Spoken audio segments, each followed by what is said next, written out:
China ने aggression किया है, उन्होंने जो स्टेटस को था वो चेंज कर दिया है। कब तक इंडिया ये बर्दाश्त करता रहेगा कि वो वापस नहीं जाएंगे? 1986 में चाइना सुमद्रोंगचू में आया था, अरुणाचल प्रदेश में। उसको रिजॉल्व करते 6.5 साल लगे। देखिए, चाइना हमेशा से एक लॉन्ग टर्म थ्रेट था। No China knocking at our doors. तो चाइना ने अपने प्लान्स बड़े क्लियर कर दिए हैं कि 2035 तक वो, अभी पहले 2049 था, अभी 2035 तक वो प्लान कर रहा है। तो यूएस और चाइना के बीच में कंपटीशन भी है, लेकिन इंटरडिपेंडेंस भी है। अगर आप देखें तो जो शी जिनपिंग जब प्रेसिडेंट बने 13 मार्च 2013 को, तो 14 मार्च को उन्होंने ग्वादर का एग्रीमेंट साइन किया था 40 साल का।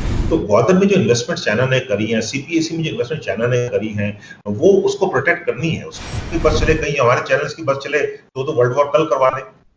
तो आप खुद भी एक इंडियन फौज के जर्नल हैं सर, आपको क्या कुछ मिलता है? आपको थ्रू आउट सर्विस कितने प्लॉट मिले, क्या मिला, कितनी जायदाद वगैरह आपने बनाई? कभी कभी मैं सोचता हूँ कि हमारे पेरेंट्स जो है वो पाकिस्तान से यहाँ आए थे, नहीं आते तो शायद मैं भी अगर पाकिस्तान में जन्म था बहुत कुछ मिलता। No regrets in life. अगर मुझे दोबारा मौका मिले दोबारा फौज ज्वाइन करूंगा, इंडियन आर्मी ज्वाइन करूंगा। हाँ, वो मुल्तान से हैं, मेरे फादर जो मुल्तान से हैं, मैं मदर साइड से फैजाबाद। उनका सा याद है कि हंगामा होता था कि हमारे बागों से आम आए हैं। पार्टीशन के 10 साल बाद भी बागों से हमारे आम आते थे, तो उन्होंने मुझे मुल्तानी सोन हलवा भेजा बहुत सा। जी, उम्मीद है आप सब लोग खैरियत से होंगे। आज हमारे साथ मौजूद हैं भारतीय फौज के साबिक lieutenant general general Vinod Bhatia साहब, जिनसे हम बात करेंगे रीजनल और ग्लोबल सिक्योरिटी इश्यूज पर। जनरल साहब, थैंक यू सो मच, आपने हमें ज्वाइन किया। थैंक यू, आपने मुझे बुलाया। Thank you very much. अच्छा सर, सबसे पहले तो आपसे मैं चीन और भारत के माबैन जो इस वक्त तनाज़ा चल रहा है उस हवाले से आपसे क्वेश्चन करूंगा कि पिछले दिनों हमने देखा कि भारत की मिनिस्ट्री ऑफ डिफेंस की वेबसाइट के ऊपर 4 अगस्त को एक रिपोर्ट पब्लिश की गई, जिसमें यह माना गया कि चीन ने लद्दाख के एरिया में 3 जगह पे वो भारत के एरिया में दाखिल हुआ है, लेकिन फिर 7 अगस्त को वो रिपोर्ट उतार दी गई। तो ये जब से ये डिस्प्यूट शुरू हुआ है सर, कि एक चीज जो लैक कर रही है, जो नजर हमें नहीं आ रही, वो ये है कि जो ऑफिशियल पोजीशन है भारत की, खुसूसन जो भारत की हुकूमत ने पोजीशन लेनी है, मिनिस्ट्री ऑफ डिफेंस ने लेनी है, वो पोजीशन सामने नहीं आती। अब ये रिपोर्ट आई थी, इसको भी उतार लिया गया। इसकी क्या वजह है? कोई हतमी ऑफिशियल स्टेटमेंट क्यों नहीं सामने आती? देखिए, इसमें 2-3 चीजें हैं। एक तो इस जो पूरे मुद्दे पे जो ऑफिशियल पोजीशन है, उसको देने का जो हक है या ड्यूटी है, वो मिनिस्ट्री ऑफ एक्सटर्नल अफेयर्स के, एमओडी के नहीं है। ये हमारे जो कॉन्स्टिट्यूशनल राइट्स हैं उसमें, ड्यूटीज में जो एमईए है, जब इंटरनेशनल रिलेशंस होते हैं, बाउंड्री डिस्प्यूट्स होती हैं और अनसेटल्ड बॉर्डर्स होते हैं, इस पे कमेंट करना, इस पे बोलना, ये एमईए का प्रिजर्व है, उनका रिजर्व है ये। तो एमओडी ने जो डाला था, पहली बात वो गलत डाला था। हो जाता है, किसी भी गलती हो सकती है, तो उन्होंने जब गलती देखी तो उन्होंने निकाल लिया। दूसरी बात यह है, इंडिया चाइना जो लाइन ऑफ एक्चुअल कंट्रोल है, पहली बात तो लाइन ऑफ परसेप्शंस है। इसके लाइन के बारे में बहुत कम लोगों को एक्चुअली ये लाइन कहां से कहा जाती है ये पता है। हमें चाइना की परसेप्शन नहीं पता, चाइना को हमारी परसेप्शन नहीं पता, और जो इंडिया की परसेप्शन जो है लाइन ऑफ एक्चुअल कंट्रोल की, वो बहुत कम लोगों को पता है। ये किसी को मतलब ओपन डोमेन में नहीं है, ये कॉन्फिडेंशियल डोमेन में है। और इस पे जो कमेंट करना, एक सेंसिटिविटी है इंडिया चाइना रिलेशंस की। हमने इस सेंसिटिविटी का नजर रखते हुए दोनों देशों ने बहुत सालों तक एक पीस एंड ट्रैंक्विलिटी, एक इक्विलिब्रियम मेंटेन कर रखा है। ये टूट गया इक्विलिब्रियम, मैं मानता हूँ। पीस एंड ट्रैंक्विलिटी अभी नहीं रही वहां पर, क्योंकि मल्टीपल इंकर्शंस चल रहे हैं वहां पर। गलवान हो गया उधर, उससे सब कुछ बदली हो गया है। लेकिन एक जो डिप्लोमेटिक मिलिट्री टॉक्स चले वो नहीं टूटी हैं। तो उसके जरिए अभी तक उम्मीद है कि वापस जो है स्टेटस को एंटी हो जाएगा, और नहीं होगा तो हम वहां पर काफी सक्षम है। हाई एल्टीट्यूड ट्रेंड आर्मी है हमारी, जैसे आप जानती है पाकिस्तान की भी सियाचिन में हम रह चुके हैं, कारगिल में रह चुके हैं, रहते हैं, बल्कि डिप्लॉयड हैं। तो हमारे जो डिफेंसेस ऑल अलोंग हमारे लाइन ऑफ एक्चुअल बॉर्डर पर हैं, चाइना की नहीं है। अगर चाइना अपने आप को डिप्लॉय करना चाहता है बॉर्डर पे, अभी उसकी वो है, उसका बॉर्डर है, वो देखिए क्या करना है। तो मैं सोचता हूँ बिकॉज सेंसिटिव सिचुएशन, इसमें ट्रांसपेरेंसी जरूरी नहीं कि हर चीज जो कॉन्फिडेंशियल डोमेन में हो सबको बताई जाए। ठीक। उस रिपोर्ट में सर एक चीज ये मैंने खुद भी पढ़ी, उसमें लिखा गया था कि एग्रेशन की है चाइना ने। चाइना उन एरियाज में आया है, ऑब्वियसली वो एरियाज मार्क नहीं है, लेकिन फिर भी एक परसेप्शन थी, पता था कि इस पीपी पॉइंट जो फिंगर पॉइंट है वहां तक हम जाएंगे, यहां तक वो आएंगे। तो लेकिन उस सब कुछ होने के बावजूद चाइना ने एग्रेशन की और उस रिपोर्ट में भी उसका जिक्र है। तो क्या आपकी नजर में, इसलिए कि आप उस एरिया को मुझसे ज्यादा और बहुत सारे लोग जो इस पे कमेंट कर रहे हैं उससे ज्यादा समझते हैं, उस एरियाज में क्या फौजी प्लान होने आप वो भी बनाते रहे, तो क्या चाइना ने एग्रेशन की है सर उस एरिया में, ये आप मानेंगे या नहीं की उन्होंने एग्रेशन उस एरिया? चाइना ने एग्रेशन किया है, उन्होंने जो स्टेटस को था वो चेंज कर दिया है। जरूरी बात है, जिस एरिया में वो आते थे पहले पेट्रोलिंग करते थे, वो चले जाते थे वापस, हम भी पेट्रोलिंग करते वापस आ जाते थे। और जब दोनों साइड के पेट्रोल्स वहां मिलते थे तो एक ड्रिल होती है वहां पर, बैनर ड्रिल 1 फिर बैनर ड्रिल 2, ये करके हम वहां पर समझौता करके हम वापस आते थे, वापस चले जाते थे। इस बार क्या हुआ है, मई के महीने में उन्होंने स्टेटस को जो चल रहा था वो चेंज कर दिया, वहां पर उन्होंने क्वाजी परमानेंट स्ट्रक्चर्स बनाए हैं, डिफेंसेस बनाए हैं। तो ये चेंजेस आ गए। This amounts to an aggressive behaviour by China. तो उसमें कोई शक नहीं होना चाहिए, उनको एग्रेसिव बिहेवियर है। और जो 3 जो राउंड्स और कोर लेवल पे टॉक्स हुए हैं, बाकी टॉक्स हुए हैं, उसकी वजह से जो फ्रिक्शन पॉइंट्स थे वहां पर डिसएंगेजमेंट हुआ है। ये मैं नहीं कहता वापस चले गए अपनी जगह पे, स्टेटस को ऐसे नहीं हुआ है जो हमको चाहिए। उन्होंने काफी ऑफर्स करे हैं, कल भी ऑफर करे हैं, लेकिन इंडिया ने उसे रिजेक्ट कर दिया। इंडिया का एक ही स्टांस है, कहते हैं नो ब्लिंकिंग नो ब्रिंकमैनशिप, और स्टेटस को एंड। आप हमारे जो स्टेटस को अप्रैल में था उसमें वापस चलिए, वो नहीं गए अभी तक, और ये चलता रहेगा। अभी बातचीत चल रही है, देखते हैं आगे क्या होता है। ठीक। अच्छा, आपने भी जिसका जिक्र किया कि सर कि वो लोग अभी वापस नहीं गई, और उस रिपोर्ट के अंदर भी यही जिक्र था कि ये काफी अरसा ये लंबा चल सकता है। तो कब तक इंडिया ये बर्दाश्त करता रहेगा कि वो वापस नहीं जाएंगे? डू यू थिंक देयर एक कोई ऐसा पॉइंट आएगा कि जहां पे इंडिया कहे कि यार enough is enough, now you need to move on, या फिर ये मामलात इसी तरह चलते रहेंगे, इसमें महीने लग सकते हैं, इवन के साल भी लग सकते हैं? देखिए, 1986 में चाइना सुमद्रोंगचू में आया था, अरुणाचल प्रदेश में, उसको रिजॉल्व करते 6.5 साल लगे थे। वो 94 में जाकर रिजॉल्व हुआ था। तो हमारी जो इसमें इंडिया की बात है, इंडिया तो वहां पर डिप्लॉयड ऑलरेडी है, हमारी डिप्लॉयमेंट रहती है वहां पर। चाइना की डिप्लॉयमेंट नहीं रहती है उधर, उनकी डिप्लॉयमेंट बहुत कम है। वो उनके पास अच्छा रोड्स हैं, कम्युनिकेशन सेंटर्स हैं उनके, तो वो हैबिटेट है, वहां पीछे रहते हैं, रोड से आते हैं, अपने गाड़ी से आते हैं, पेट्रोल करके वापस चले जाते हैं। If China wants to raise its own costs out there by deploying, और हाई एल्टीट्यूड एरिया डिप्लॉय करने की कॉस्ट बहुत ज्यादा होती है, रिसोर्स पे भी, मैन पावर पे भी, और उसमें लॉजिस्टिक्स बहुत इश्यूज होती हैं। अगर वो करना चाहते हैं तो देखते हैं क्या होता है आगे। लेकिन रिजॉल्व तो होगा ये, मतलब पहले अगर सुन रहा हूँ 6.5 साल लगे थे, हमको क्या जल्दी है? Patience it's a game of patience, and India के पास टाइम है।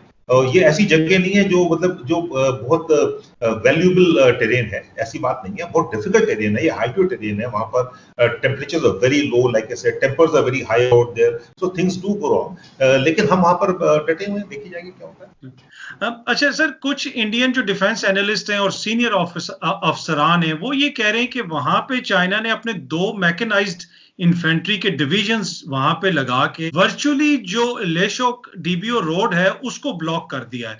तो अगर इंडिया चाहता है कि वो रोड जो मेन रोड है उसको सिक्योर किया जाए, तो हमें क्या पता कोई ऑफेंसिव एक्शन भी लेना पड़े। Do you think sir it's a possibility? देखिए, ये सब कंटिजेंसीज हैं। जरूरी बात है, पीएलए भी प्लान करेगा, चाइना भी प्लान करेगी, हम भी प्लान करेंगे, ये वॉर गेम की जाती है, इसमें कोई नई बात नहीं। These are military contingencies, these are all planned for. लेकिन जो चीज अभी रीम में नहीं है, देखिए, ड्राइवर फॉर कॉन्फ्लिक्ट इंडिया और चाइना के बीच में मेरे ख्याल से नहीं है। जो एलएसी है बहुत सालों से चल रही है, अनसेटल्ड बॉर्डर्स हैं, 21 टॉक्स हो चुके हैं, 22 टॉक्स हो चुके हैं स्तर लेवल के बीच में। तो उन्होंने अगर 2 डिवीजन वाला लाए हैं तो हमारी भी इक्विटेबल और प्रोपोर्शनल डिप्लॉयमेंट है। और हाई एल्टीट्यूड में जो है कम्बैट रेशियो जो चाहिए होती है कुछ करने के लिए, वो 1:12, 1:15 की कम्बैट रेशियोज चाहिए। कम्बैट रेशियो इतना आसान नहीं है वहां पर, हाई एल्टीट्यूड में इतना आसान नहीं होता कुछ भी करना। जो उनके जो आर्मड जो मैकेनिक डिविजन्स हैं, उनकी भी जो कम्बैट पावर है बहुत कम होती है वहां पर, क्योंकि बहुत कम एवेन्यूज हैं इधर। It is not like open terrain जहां पर मैन्यूवरेबिलिटी कर सकते हैं। तो हम वहां पर मतलब we are very capable holding to our positions. ऐसी कोई मतलब उसमें चिंता करने की बात ही कोई नहीं है कोई। ठीक है, अगर वो बिल्डअप कर सकते हैं, हम भी बिल्डअप कर सकते हैं। कोई मतलब हमारी भी बहुत बड़ी आर्मी है, largest voluntary army in the world, second largest army in the world. अच्छा सर, ये सारी सूरत-ए-हाल इस वक्त चल रही है चाइना की और इंडिया की, और इसी के बीच में आप लोगों को राफेल तैयारे भी मिल गए। आप ऑब्वियसली इससे आपका एयर डिफेंस जो है, जो एयरफोर्स की कैपेबिलिटीज हैं, वो बूस्ट हुई हैं। सो आपके ख्याल में एज ए मिलिट्री माइंड आप क्या समझते हैं कि ये जो 5 राफेल तैयारे आए हैं, उससे रीजन के अंदर इंडिया की डोमिनेंस है, एयर डोमिनेंस है, वो कायम हो जाएगी, या फिर ये कहना दुरुस्त होगा कि हाँ, इससे इंडिया का एयर डिफेंस मजबूत होगा, पर ये दावा करना कि हम पूरे रीजन के ऊपर डोमिनेट कर लेंगे, वो थोड़ी सी एग्जेजरेशन हो जाएगी? इंडिया जो पीस लविंग कंट्री है, we want peace through preparedness. जब तक आप स्ट्रांग हैं, आप पे पीस रहेगा। जिस दिन आप मिलिटरी कमजोर पड़ जाएंगे, वो पीस शैटर हो जाएगा। We have two adversaries, we have adversities in the north with China, we have adversities in Pakistan also. So we have to ensure हमारी टेरिटोरियल इंटीग्रिटी है, हमारे नेशनल इंटरेस्ट है, हमें पीस थ्रू प्रिपेयर्डनेस चाहिए।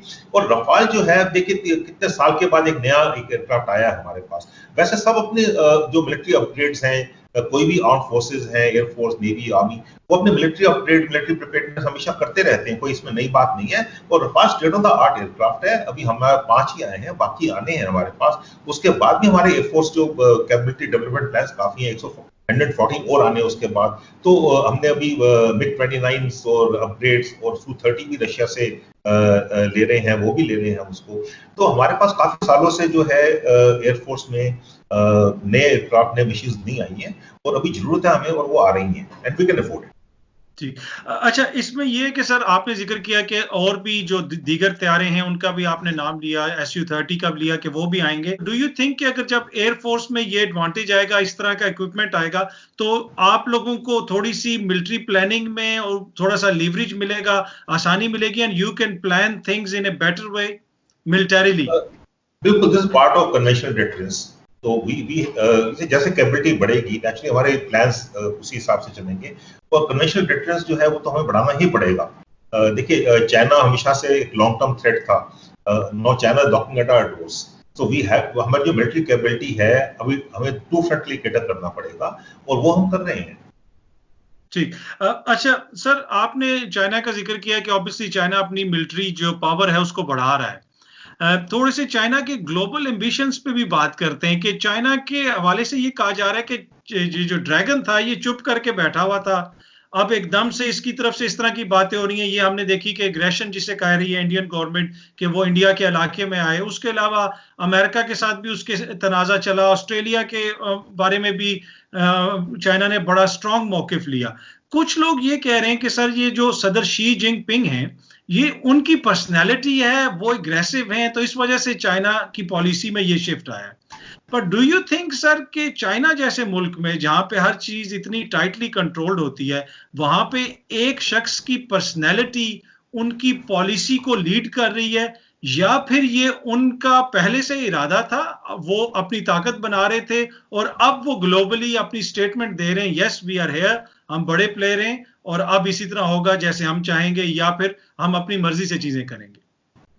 देखिए, China एक autocratic power है, और China is definitely a major global power today. उसमें कोई शक नहीं होना चाहिए, इकोनॉमिक पावर है। इंडिया से 5 टाइम्स बड़ा है वो। यूएसए इज अकेला पावर है जो मिलिट्री, इकोनॉमिक, स्ट्रेटेजिक, टेक्नोलॉजिकल जो चाइना से आगे है। और चाइना जो है, वो एक post Covid emerging world order को देखते हुए वो चैलेंज करना चाहता है यूएस को for world supremacy. China looking at a bipolar world order. बाकी जो दूसरे देश हैं, उनको मल्टीपोलर वर्ल्ड ऑर्डर की वो देख रहे हैं। तो चाइना ने अपने प्लान्स बड़े क्लियर कर दिए हैं कि 2035 तक वो, अभी पहले 2049 था, अभी 2035 तक वो प्लान कर रहा है।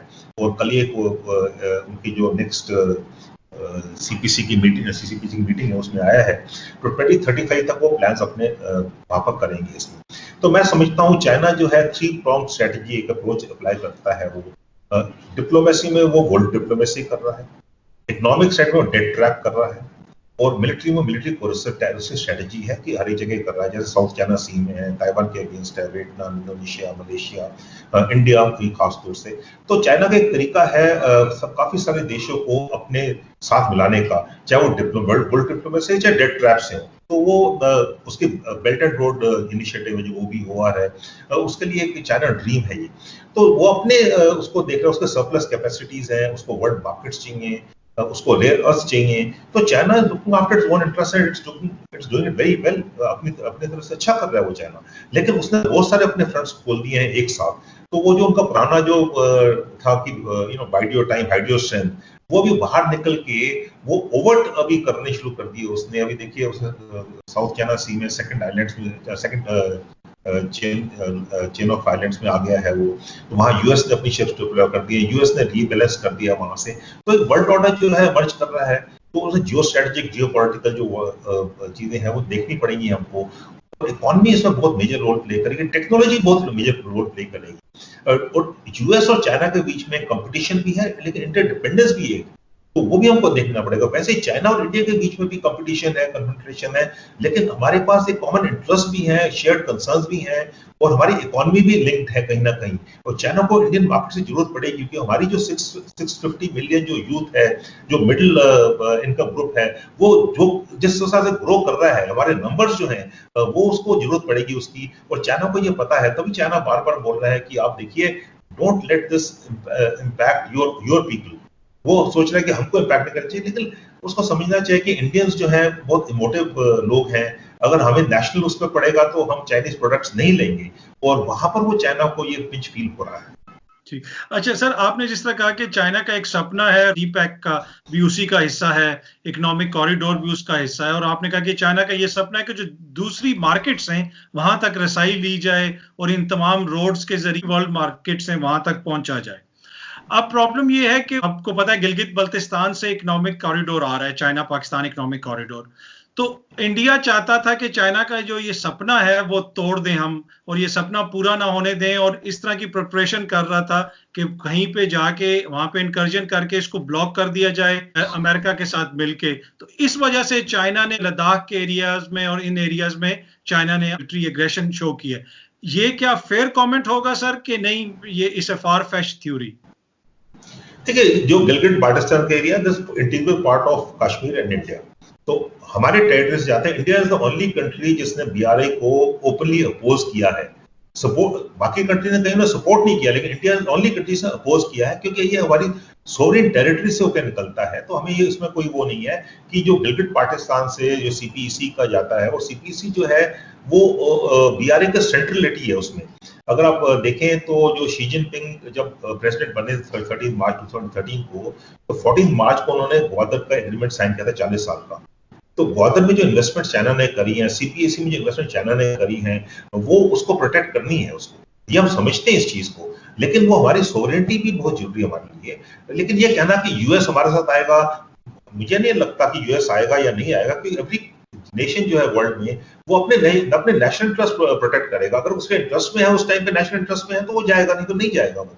तो इंडिया जो है हमारी जो सोवरेन टेरिटरी से निकलेगा, हमको मंजूर नहीं है, और इसलिए हम बीआरए को अपोज करते रहेंगे, करते हैं और करते रहेंगे। इंडिया क्लेम करता है कि गिलगित बल्तिस्तान इंडिया का पार्ट है और पाकिस्तान ने उसको इलीगली ऑक्युपाई किया हुआ है, पर आप समझते हैं कि गिलगित बल्तिस्तान का मसला तो तब तक हल नहीं होगा जब तक कश्मीर का मसला हल नहीं होगा, तो ये तो फिर स्टेटस को ही रहेगा इसी तरह? बिल्कुल जी, कश्मीर का मसला अभी तक देखिए ये बहुत सालों से चल रहा है इंडिया और पाकिस्तान के बीच में, और अभी इंडिया पाकिस्तान की प्रॉब्लम पता है क्या है? हम सोचते हैं जो terrorism is not the answer, talks and terrorism can not go, और हम ये समझते हैं इस चीज को कि अगर जब भी हमारी टॉक्स आगे बढ़ी है इंडिया पाकिस्तान के बीच में, कभी भी बढ़ी है, उसमें टेररिज्म जरूर आ जाती है बीच में। और ये जो टेररिस्ट है ये नहीं चाहते कि इंडिया और पाकिस्तान के बीच में टॉक्स हो। अगर आप देखें, कभी भी देखें, हिस्टोरिकली देखें आप, चाहे वो मुंबई हो, उससे पहले टॉक्स चल रही थी, पार्लियामेंट अटैक से पहले टॉक्स चल रही थी, पठानकोट से पहले हमारे प्राइम मिनिस्टर जो है लाहौर गए थे, उल्फा में दोनों प्राइम मिनिस्टर के बीच में टॉक्स हुई 2015 जुलाई में, 7 दिन के बाद गुरदासपुर हो गया। तो ये बड़े एक डिसीजन डायलेमा है इंडिया और पाकिस्तान के लिए कि जहां पर हम दोनों मिलकर टॉक्स करना चाहते हैं, बात करना चाहते हैं, मुशर्रफ का 4 पॉइंट फॉर्मूला था, तो उसके बीच में टेररिज्म जरूर आ जाती है। और इंडिया में क्या है, अगर टेररिज्म हो रही है, ये नहीं हो सकता कि हमारे सर पे एक बंदूक रख के हम बात करें, ऐसा नहीं हो सकता है। तो हमें कहीं देखना पड़ेगा, मिलकर काम करना पड़ेगा। अगर टॉक्स चलेंगे, तो टॉक्स हो नहीं रही है बिल्कुल भी, तो अगर ये मसला टॉक से हल होगा, मैं नहीं सोचता कि war is an option, war is always the last resort, war is never an option, and we will have to sit down and talk about it. ठीक। अच्छा, इसमें सर ऑब्वियसली पाकिस्तान का पॉइंट ऑफ व्यू इसमें ये है कि India Pakistan में terrorism करा रहा है, starting from the Mukti Bahini days in East Pakistan. Sharm el Sheikh में मनमोहन सिंह साहब ने एक जॉइंट स्टेटमेंट साइन की, उसमें भी माना गया कि बलोचिस्तान में हमारी इंटरफेरेंस है। फिर इस तरह के कुछ साबिक इंडियन अफसरान हैं, वो उनकी फॉलोइंग वगैरह भी है, लाखों लोग उनको देखते हैं, पढ़ते हैं, वो इस तरह की ट्वीट्स करते हैं कि जी हमें बीएलए को सपोर्ट करना चाहिए, उनको असला देना चाहिए। तो डू यू थिंक कि इस तरह की चीजों से ये इसका कोई फायदा होगा कि टिट फॉर टैट में ही हम लगे रहेंगे और चीजें जो है ये स्टेटस को ही रहेगा और हल नहीं होंगे मसाइल हमारे? इंडिया जहां तक है, हम we don't condone what we condemn, we condemn terrorism, so we don't condone terrorism anywhere else. तो ये तो कहना कि देखिए हमारे में कई सेक्शंस है जो कहते हैं कि ये होना चाहिए, वेदर वो उसको इन्फ्लुएंस कर सकते नहीं करता मुझे नहीं पता। वो इंडिया डेमोक्रेटिक कंट्री है, हर एक कोई बोल देता है। अब आज भी देखें, मीडिया में भी देख लें, सोशल मीडिया में देख लें, तो हर एक को बोलने का हक है। वो तो अगर उनकी बस चले, कहीं हमारे चैनल्स की बस चले तो वर्ल्ड वॉर कल करवा दें। तो ये तो वो तरीका ठीक नहीं है। लेकिन मेच्योर डेमोक्रेसीज हैं हम, बहुत बड़ी डेमोक्रेसी है, रिस्पॉन्सिबल नेशन है, रिस्पॉन्सिबिलिटी में बात करनी चाहिए और आगे बढ़ना चाहिए। We have large population to take care of, हमारी wellbeing of the population very important. We have to transform a country into a modern prosperous state. तो हेल्थ इश्यूज है हमारे कंट्री में, पॉवर्टी इश्यूज है हमारे कंट्री में, economic issues है हमारी कंट्री में, तो वो प्रायोरिटी है हमारी। बट वो security, long term economic development सिर्फ पीस और स्टेबिलिटी से आती है, वो पीस एंड स्टेबिलिटी से बहुत जरूरी आती है। ये कहना कि हम वहां पर टेररिज्म करते हैं, I don't, no one has ever blamed us for anything, unlike unfortunately Pakistan is known as the source of terror, but किसी ने ये नहीं बोला कि इंडिया टेरर फैलाता है। पाकिस्तान ने बोला ऑफ कोर्स। अक्सर पाकिस्तानी जर्नैलों पे ये इल्जाम लगता है कि इनको बड़ी जायदादें मिलती हैं, बड़े इनको मुरब्बे मिलते हैं, प्लॉट्स मिलते हैं। तो आप खुद भी एक इंडियन फौज के जर्नल हैं सर, आपको क्या कुछ मिलता है? आपको थ्रू आउट सर्विस कितने प्लॉट मिले, क्या मिला, कितनी जायदाद वगैरह आपने बनाई? पाकिस्तान में क्या मिलता है, मैंने सुना तो बहुत कुछ है, और कभी कभी मैं सोचता हूँ कि हमारे पेरेंट्स जो है वो पाकिस्तान से यहाँ आए थे, नहीं आते तो शायद मैं भी अगर पाकिस्तान में जन्म था बहुत कुछ मिलता। नहीं, ऐसा नहीं है। इंडियन आर्मी में हमें इज्जत मिलती है, बहुत इज्जत मिलती है, बहुत प्यार मिलता है, मोहब्बत मिलती है। पाकिस्तान में मिलती है, उनको भी इज्जत मिलती है, मैं ये नहीं कहता। लेकिन जहाँ पर फाइनेंशियल बेनिफिट जो पाकिस्तान आर्मी के हैं उसका कोई मुकाबला नहीं है। I get a good pension, I can survive very well. बच्चे हमारे, कहने की बात है, बच्चे फौज में है तो खुशी होंगे, मतलब उनको अच्छा लगा होगा हमारी लाइफस्टाइल, तो ठीक है, गुजारा हो जाता है। लेकिन कुछ कहना कि मुझे प्लॉट मिला, नहीं, मुझे प्लॉट नहीं मिला। मैं एक अपार्टमेंट में रहता हूँ, अच्छा अपार्टमेंट है, मैंने खुद अपने सेविंग से खरीदा है, डबल बेनिफिट, रिटायरमेंट के बाद खरीदा है वो, जो मुझे डबल बेनिफिट्स। तो ठीक है, अच्छा, मतलब it is a good life, no regrets in life. अगर मुझे दोबारा मौका मिले, मैं दोबारा फौज ज्वाइन करूंगा, इंडियन आर्मी ज्वाइन करूंगा। हो सकता है कि Pakistan is very attractive, I understand that, हमने काफी कुछ पढ़ा है पाकिस्तान के बारे में, but that is their privilege, it's definitely their privilege, and I wish them well. ठीक। अच्छा सर, आपने जिक्र किया कि आपकी फैमिली भी पाकिस्तान से इंडिया गई थी पार्टीशन के वक्त। थोड़ा सा बताएंगे कि कहां से, किस एरिया से आपकी फैमिली माइग्रेट होके गई इंडिया? हाँ, मुल्तान से हैं, मेरे फादर जो मुल्तान से हैं, मैं mother side is from Faizabad. हम वहां से आए थे, मतलब मैं तो पोस्ट इंडिपेंडेंस बर्थ है मेरा, लेकिन मेरे पेरेंट्स आए थे जो मेरे ग्रैंड पेरेंट्स से बहुत याद करते थे। आप मानेंगे नहीं, लेकिन मैं 54 बॉर्न हूँ, और मुझे हल्का सा धुंधला सा याद है कि हंगामा होता था कि हमारे बागों से आम आए हैं। ठीक। वो मुझे याद है, इसका मतलब 57-58 की बात होगी। तो मतलब पार्टीशन के 10 साल बाद भी बागों से हमारे आम आते थे। तो वो जो था कि बाग हमारे नाम पे थे, जो वहां काम करते, सालों से जो काम कर रहे थे, तो आम वो आते थे और हम पूरे मोहल्ले में बांटते थे उसको। तो बड़े अच्छे मेमोरीज है उस चीज की, कि even after 10 years of partition, क्योंकि मुझे थोड़ा थोड़ा बहुत बहुत धुंधला सा याद है मुझको। तो हम वहां से वहां आए थे, और बोली तो हमारी अभी वही की है, अभी भी बोलते हैं हम घर में।